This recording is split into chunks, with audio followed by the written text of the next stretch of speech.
what I'd like to speak about today is give a little bit of a background and history of where things started and where things are. I'm not so much of someone who can predict the future to say where things will be, but where some potentials are where they may go, at least as well. So today I'll speak about the history of digital therapy a bit and talk about three and a half generations of development of internet-based interventions in different ways. And then I'll finish with a number of different types of questions about where is AI when it comes to all of this. I think it's important actually to start the day with this kind of background so that we're all on the same page on the one hand, and also understand that what is new versus what is not new in terms of some of the things that we're dealing with in the issues of AI. So to start with the beginning of how we think about computer interactions in psychotherapy, I'm sure many of you have heard of ELISA, which was the first attempt at using a bot to do psychotherapy, to do Rogerian psychotherapy, reflective psychotherapy. How many of you have heard of this? Okay, so and how many of you have not heard of this? Okay, important then. 1966, this was published from a researcher, Joseph Weisenbach from MIT. And it's amazing, right? The name of the article is A Computer Program for the Study of Natural Language Communication Between Man and Machine. So have we really advanced so far, right? We're talking about a study that was done 60 years ago, that already these issues were starting to come up.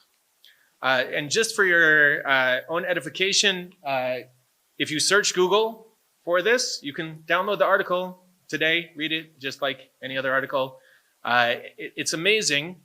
And basically, he already started to create an algorithm for interacting with patients to basically reflect back what kind of thoughts they were having. And he said that we're very limited in terms of the algorithms that we can create to do such a thing. And it was seen not as such a successful endeavor, but it was prescient for sure about where things could go in the future. And so in the 60s, what did start was a self-help movement that developed even more in the 70s, including self-help books. And in many ways, this is also prescient of where things will continue to develop over the years. So it started with self-help books. The truth is, not only in cognitive behavioral therapy, also there were self-help books already written in the 50s and 60s for psychodynamic therapy, for Rogerian therapy, and other therapies. And they became more and more popular in around the 80s or 70s and 80s. And even at that point, there was a debate about how much does self-help books, not only how much do they help, actually the argument was that they are likely to help, and in fact that we need to research them more. That's part of what Rosen and Glasgow argue in this article in Psychological Bulletin already in 1978, that we need to study it much more in depth and understand how it works. But there already started to be also a question that I'm going to raise and allow others, especially Anat today, to address much more, which is, does one form a relationship with the author of the book when you're reading a self-help book? And then already in the 90s, these self-help books started to turn into computer programs in different ways.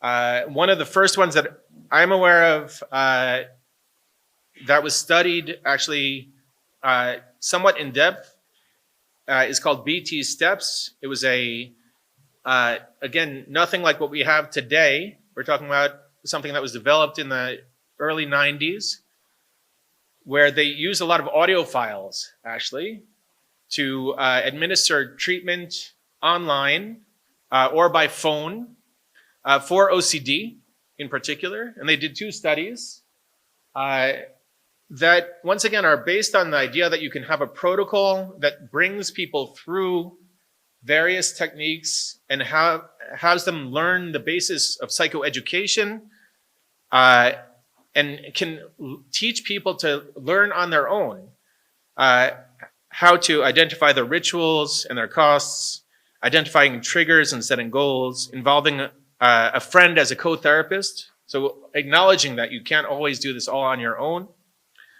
And then fine-tuning, doing the first exposures on your own or with your co-therapist. Then fine-tuning, continuing treatment, troubleshooting, maintaining gains. So that was the protocol, the computerized protocol that they already developed in the 90s. And in fact, by 2000, there was a discussion of a self-help revolution starting to happen in the field. And what's interesting to note is, so this was a survey that they did with over 1,000 therapists, and they asked them, how much do you recommend? And to what percentage of your patients do you recommend these different things? So self-help books, 85% of therapists said that they do sometimes recommend, and to about 35% of their patients. But already in 2000, about 35% of therapists said they recommend to 15% of their patients to look at the internet in some way. And again, this is in 2000, so it's the internet's already become popular, but its use, as we see, is not. I'm sure if we were to ask therapists today, these numbers would be extremely different. But these things continue to develop, and the questions of self-help and minimal contact therapies continued to develop. And Michelle Newman was one of the earlier researchers in the field of cognitive behavioral therapy who also started to get into this more and did a major review of the literature also in 2003. And one of the big questions that, again, raises all sorts of questions about, in terms of the world of psychotherapy and psychotherapy research, of what is the role of the psychotherapist in psychotherapy? How much is human contact necessary to get effective treatment? Right? This is a very important question that continues now when we talk about AI, of course, right? And part of their conclusion was future studies would benefit from developing, testing self-help tools and minimal contact therapies more programmatically at an initial level. A particular computer program or bibliotherapy manual, videotape, audio tape should be tested for credibility, understandability, and helpfulness. Information about how to improve these tools should be gathered and relevant revisions should be made. For example, when devising a palm-top computer program, I wanted to bring that quote just to also show you that was thought to be cutting-edge technology, right, 20 years ago. It's completely obsolete today, right? When you think about the palm-top was a prelude to the smartphone. So whatever technology they were talking about as the next thing is already obsolete. So when we got to internet-based interventions, I'd like to talk about different generations of internet-based interventions when they started to really take hold more. And the first generation really started, this is just an example, it didn't start with this website per se, with PDFs being downloaded from the internet, where people would just download them and fill them out. And that was considered internet-based therapy. In the 90s and early 2000s, the first studies on internet-based therapy meant that you got to go on the internet to download your PDF of a self-help book, basically. So for those of you who are not aware, this is actually a great resource from the Western Australian government, where they have over 20 self-help books downloadable for all sorts of different problems, including anxiety, assertiveness, appearance concerns, bipolar disorder, body dysmorphia, depression, disordered eating, health anxiety, panic, perfectionism, and even more. And what does it look like when you go to the website? This is, again, first generation internet-based. You can just get to the workbook. I chose for us to look at procrastinating, partially because I wrote this also last night and was trying to work on myself while doing this. And you see, they have here 7 modules. So understanding procrastination, part 1, part 2, changing procrastination, dismissing procrastination excuses, practical techniques to stop procrastination, adjusting unhelpful rules or assumptions and tolerating discomfort, and putting it all together, doing it to keep going. Very similar structure to a lot of self-help protocols based on CBT in many ways. And then when you go into a specific module, then it gives you the content and exercises to do. Okay, so that was the first generation. And again, somewhat useful still today. I, for example, sometimes send patients to go download these materials, and then in what's called blended care, we'll work with the patients in using the different materials in different ways. But the second generation was really trying to do it internet-based much more. And I'm going to go a bit deeper into what the second generation was and is still today. It's still in use in many places. And what's important about the second generation is that it started to be studied much more in detail.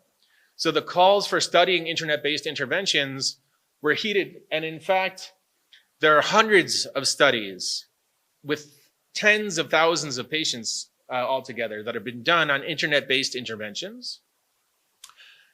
And this is one of the most provocative meta-analyses that really, an earlier iteration of the same meta-analysis got me very interested in all of this. Here, they looked at 31 studies that had done randomized individuals to either get face-to-face treatment or to get internet-based treatment. When I say internet-based treatment, I'm going to show you in detail what I mean, but we're not talking about Zoom therapy. We're talking about second generation of self-help using a website with exercises, basically. I'll show you much more in detail in a minute. 31 studies have done the actual randomizing people to either face-to-face treatment or internet-based treatment. And the average effect size across the 31 studies is 0. Meaning there's no difference whatsoever between face-to-face therapy and internet-based treatments. I was presented an earlier version of this meta-analysis when I was on sabbatical 10 years ago. And I didn't believe it, I have to say. But while I was on sabbatical, 3 different people presented it. People who were very serious in the field. And I said, wow, seeing is believing. I have to actually get into this myself. And so we did. I came back from sabbatical, and part of what I did in building my lab, in continuing my lab, was to develop internet-based interventions in Hebrew to be able to test how well does this really work. So this is what it looks like for depression. So what internet-based interventions are is there text-based information. Typically, there's an introduction by an authority. Here, not such a great authority, just me. But in addition to that authority, I think for our purposes, another important authority is the Hebrew University. All of the Huppert and the Ministry of Health have given their seal of approval to what we're doing. And one of the first things when we started piloting patients in what we were doing, they said, you know, I go to a therapist and I have no idea whether or not I can trust what they're saying to me. You know, therapists have all their own personal quirks and personal theories. What you were giving, and actually this is before we had signed up with the Ministry of Health and the Huppert, so it was just the Hebrew University. They said when we have the seal of approval from the Hebrew University, we can trust the information much more.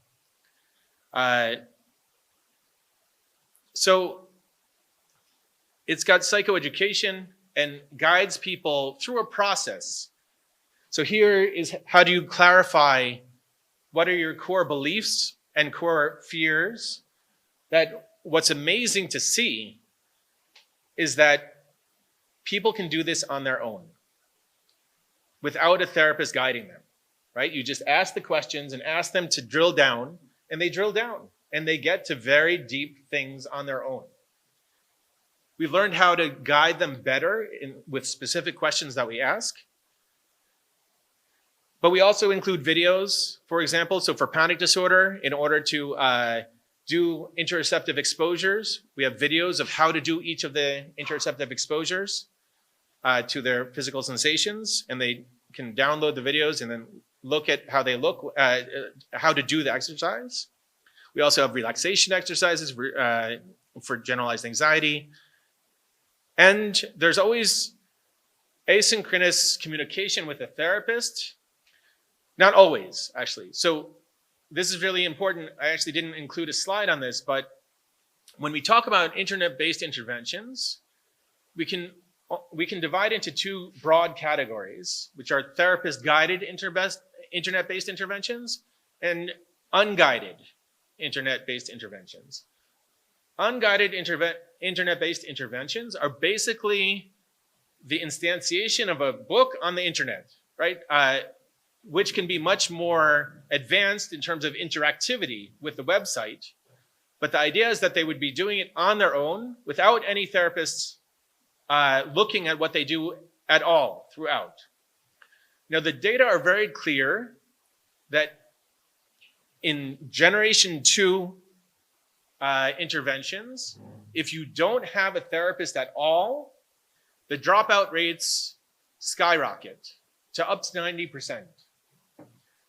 Typically 60 to 90%, meaning that people just don't stay in treatment unless they know that there's a therapist there somewhere. And there's major questions about what is the therapist's role there specifically. We've done some studies, I'm going to preempt a slide that I have later, showing that the therapist is basically the glue for these treatments. That the relationship with the content is what predicts symptom reduction, but the relationship with the therapist predicts dropout. So there's this, so what we've all done until now is always include a therapist. Now, there's major questions about how much does the therapist have to interact. People do very minimal contact and still are able to keep patients in. And there's even questions about who does that therapist have to be, as well as is it enough just to know that you can contact a therapist without the therapist reaching out? The data are mixed in terms of that. So we, over the years, treated over 100 patients with panic disorder in a study, in an open study. And what we found, this is a comparison now. This is those who have completed treatment, pre and post treatment on the panic disorder severity scale.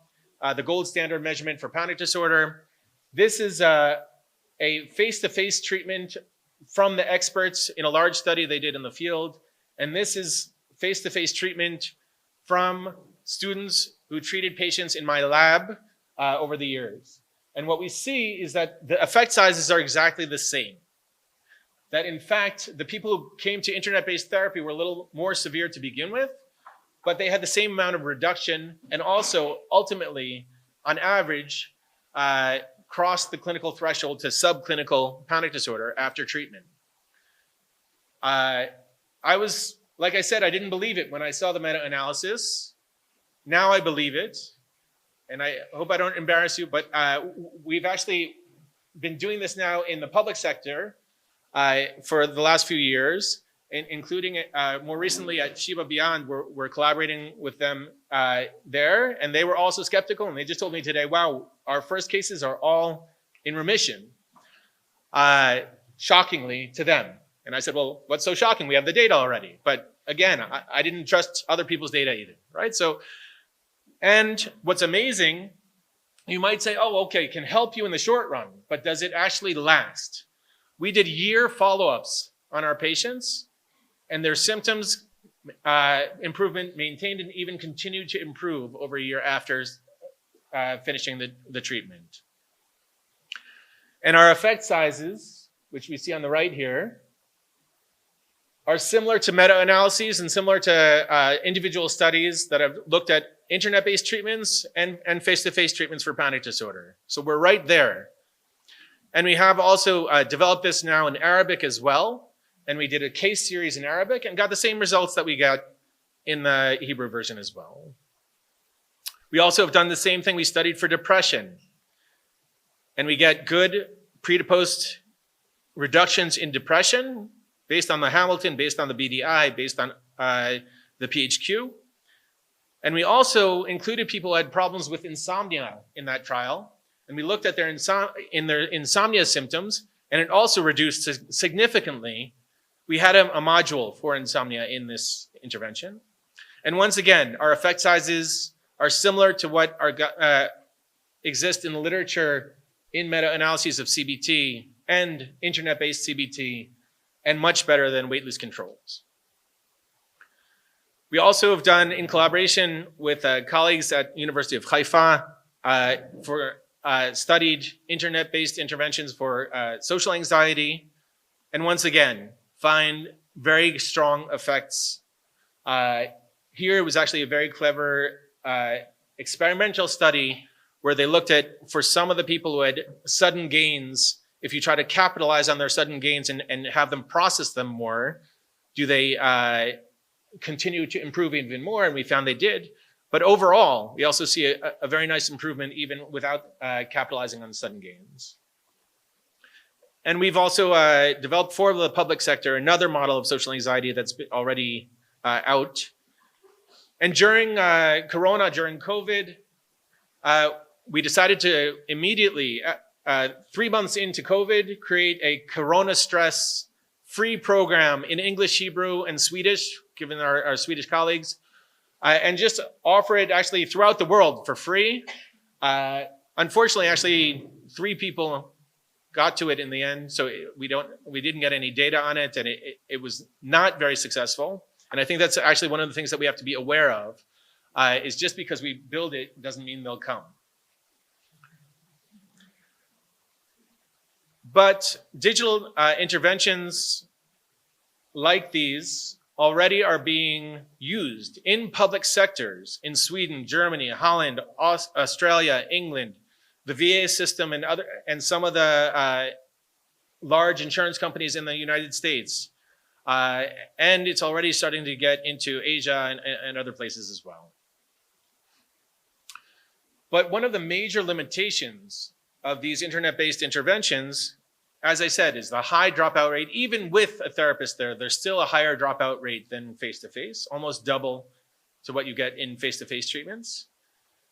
And engagement can be quite low. And when you ask people preferences, they still say they prefer face-to-face overall. Now, I do want to say a caveat to that last one. We know that more than 40% of individuals who suffer from any type of emotional or psychological disorder never seek treatment whatsoever. And a proportion of them may very well be willing to do something like this because it's not stigmatizing, it's easily accessible. They can do it in the safety and secrecy of their own home. And so even though people say they prefer face-to-face, we've seen that people actually, there are some people who prefer these kind of interventions instead. So that's a lot of what has existed until today. What I would argue is now the third generation of these interventions that are just being developed. Some of them have been developed already for almost 10, 15, almost 20 years, are moving from the web to apps.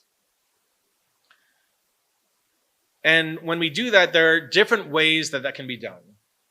Most apps today simply try to provide techniques. They don't try to provide a therapeutic process. I'd say 95% or more of apps, that's what they do. They say, oh, here's breathing retraining, here's mindfulness, here's cognitive restructuring, here's exposure, but it doesn't try to walk people through the whole process.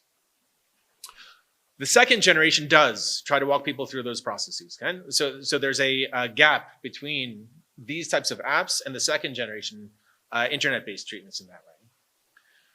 Another iteration of this third generation, often through apps, but not only through apps, are chatbots.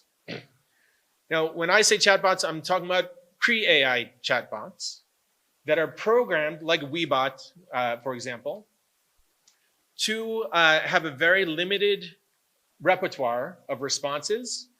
Basically, 2020 Lisa, right? The same thing that in 1966, they had a small repertoire. They were able to expand tremendously the repertoire, but still limited to exactly how they respond to things. And they help people.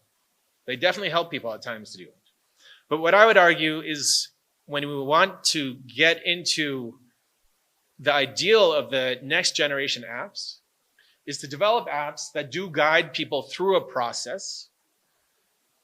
And then there's where there are questions of where AI can help us do that. But I want to show you first that we can do that even without AI, and then think about where AI can go in. So since the 7th of October, one of the projects that we've developed as part of the Center for Trauma Recovery that I've established since the 7th of October, we're doing a lot of trainings in the public sector on evidence-based treatments for post-trauma and other trauma-related disorders. But another major endeavor we're doing is developing an app for post-trauma and then other things as well, for PTSD specifically.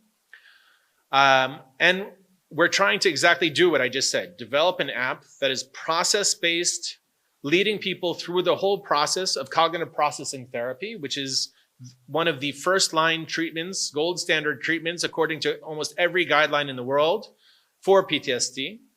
We chose it over some of the other interventions, especially prolonged exposure, because we believe that app-based cognitive interventions are much more viable than exposure-based interventions, especially for trauma.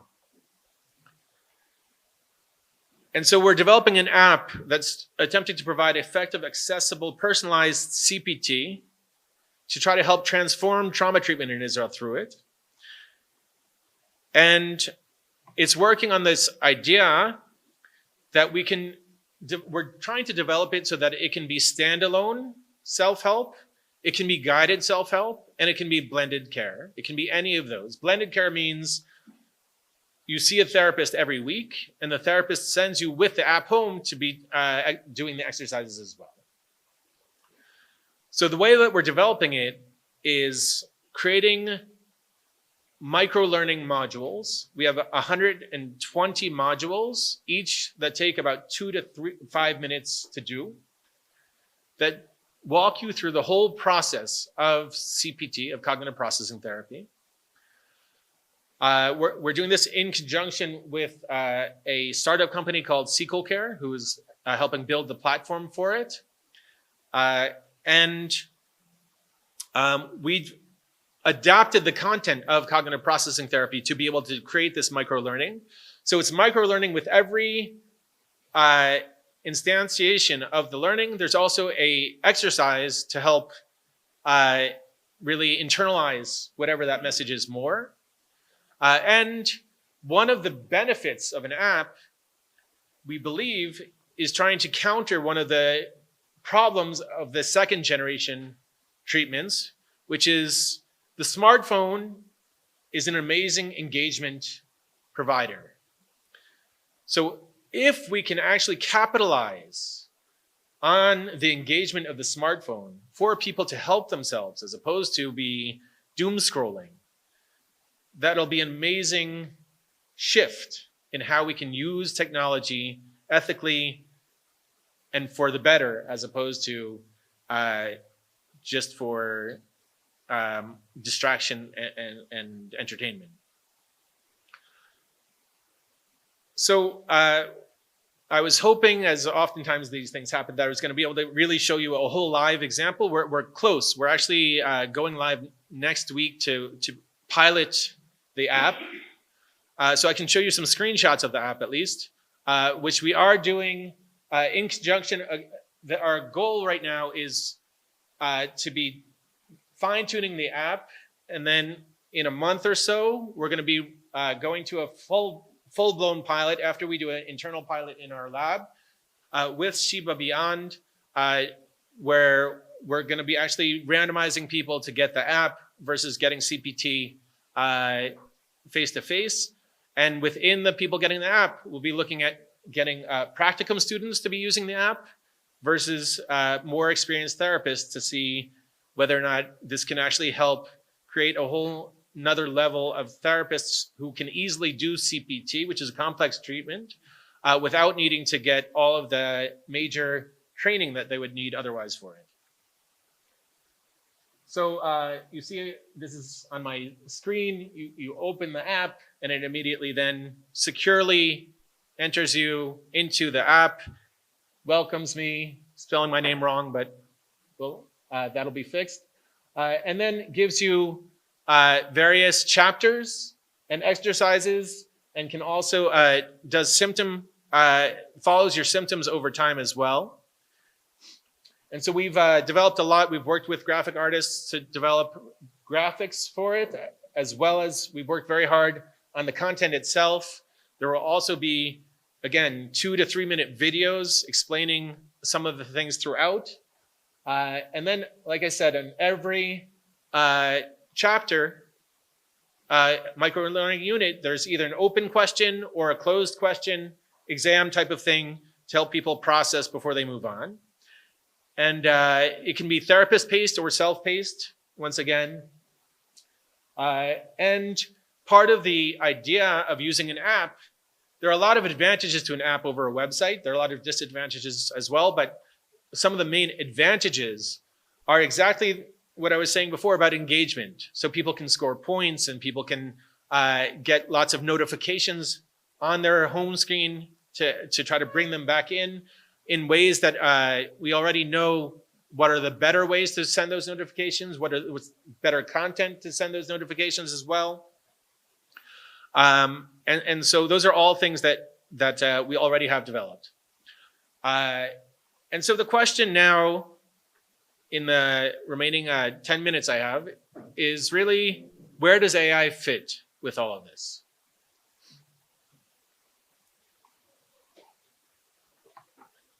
So on the one hand,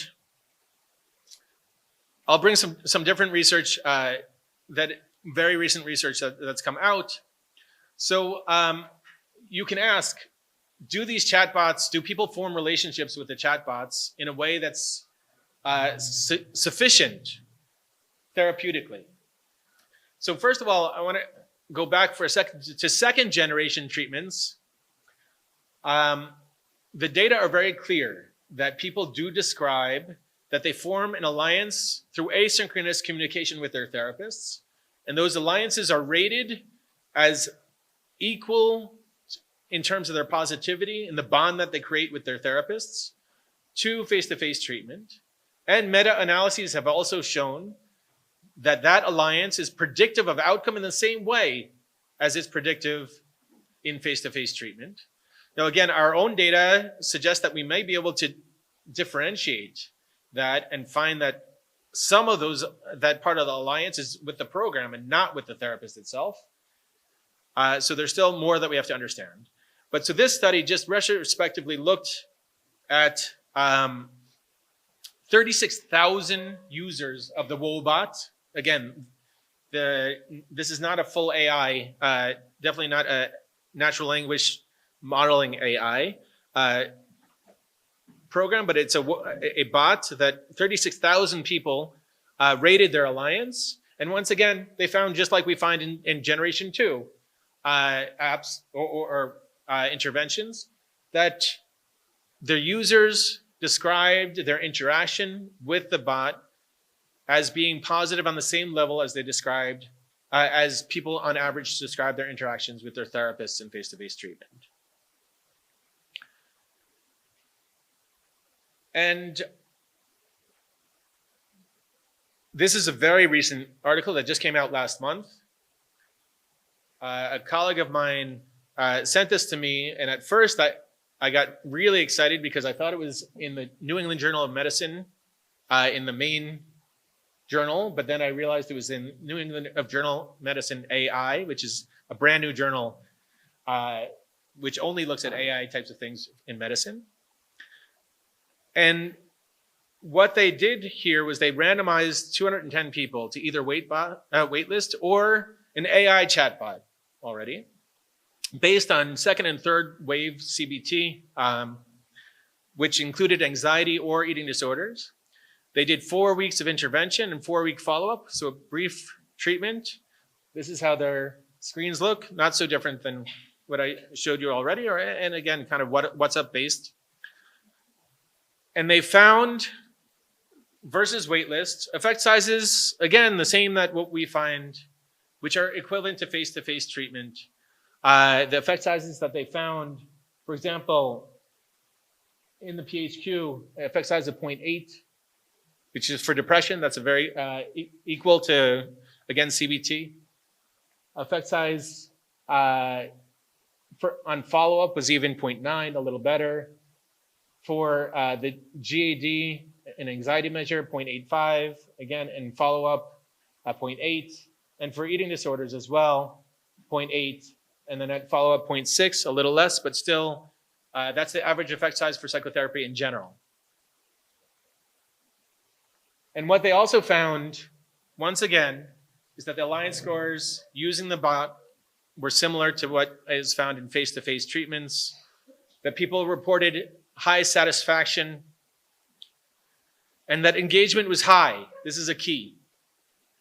95% of people who were offered it used it at least once. The average number of messages written to the bot was 260.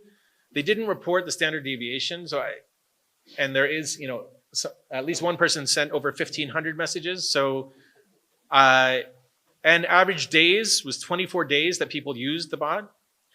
And overall hours, 6 hours, more than 6 hours on average people used the bot. So excellent engagement. Now, one of the things they did, which is very important when I'm going to get to the limitations just in a minute, is they were not able to have this stand alone. So they always had a therapist monitoring all of these interactions. And yet, even though, again, you see a major amount of interaction, 15 times therapists had to intervene because of suicide ideation warnings. And 13 times they had to intervene because the bots made inappropriate responses, meaning they gave medical advice as opposed to psychological advice. So not inappropriate in other ways and not hallucinating per se. Another study that was done recently looked at just a friend chatbot as a therapeutic intervention versus psychotherapy. And here, again, this was not developed to be a intervention like I've talked about until now. It was just a friend chatbot.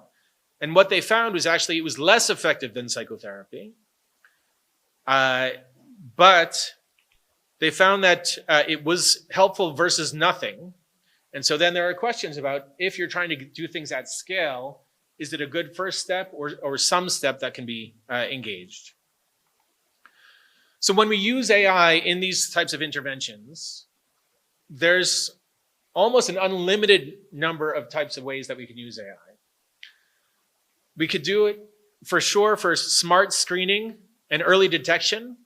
One of the things that I know in speaking to someone who had developed a very strong early detection of suicidality algorithm was that most companies did not want to have it because they were afraid that they were then liable if they were to detect and not treat fast enough. So that gets into ethics of some of these things.